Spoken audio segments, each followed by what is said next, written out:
Yeah. So I'll go to the first slide again. So regarding cardiac output monitoring or hemodynamic monitoring in atrial fibrillation, all the dynamic parameters we commonly use at the bedside, stroke volume variation, pulse pressure variation, contour analysis are wrong. Only some gold standard we do at bedside practically is uh, your volume time, velocity time integral using a focus at bedside. If you use a passive leg raise and assess the change in the VTI more than 10 to 15% in atrial fibrillation, that is the most accurate. So hemodynamic monitoring in atrial fibrillation, like any other volume responsive monitoring, is key topic in European diploma.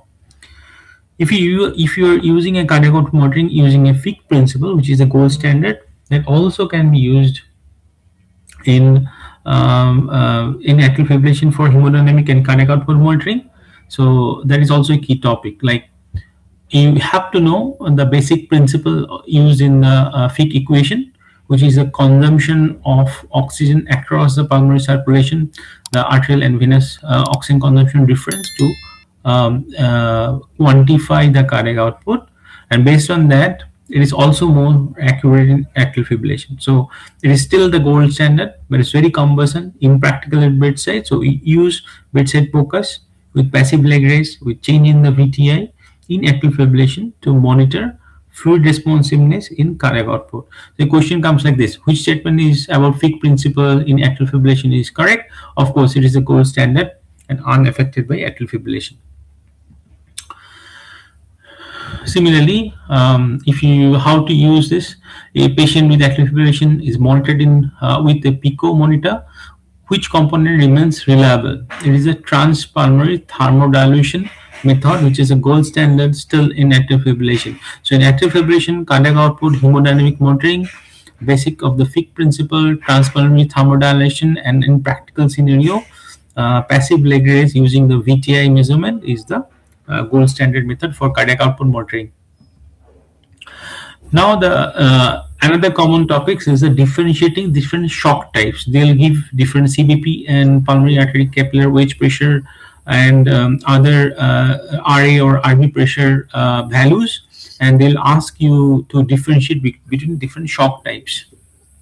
Like this: a 68-year-old man with hypertension, acute myocardial infarction, PAC shows CBP of 14, which is a little higher. Pulmonary capillary wedge pressure is also higher than the CBP, and cardiac index is 1.6 is lower. So what is the cause of shock? Of course, from the history and the pressure they have given, it has to be cardiogenic shock.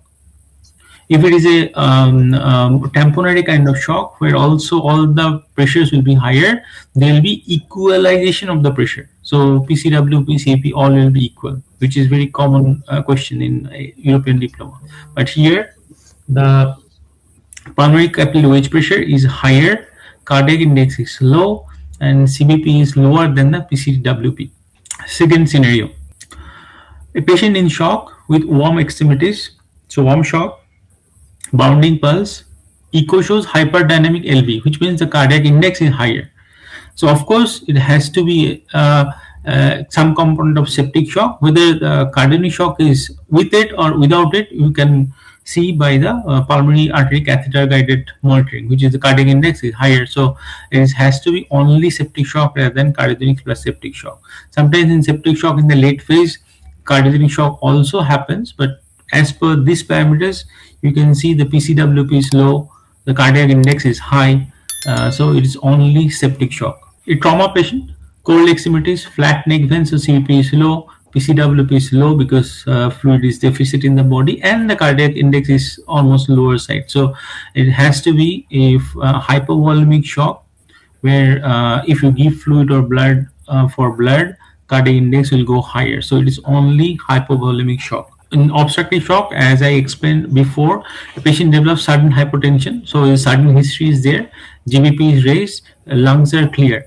So you'll see the CVP is higher, PCWP is low, and cardiac index low because it cannot pump up. This obstructive shock I have already explained. There will be high CVP with normal pulmonary capillary wedge pressure, and if you do a bedside echo, which will be more informative, the RV dilatation and D-shaped septum will be there.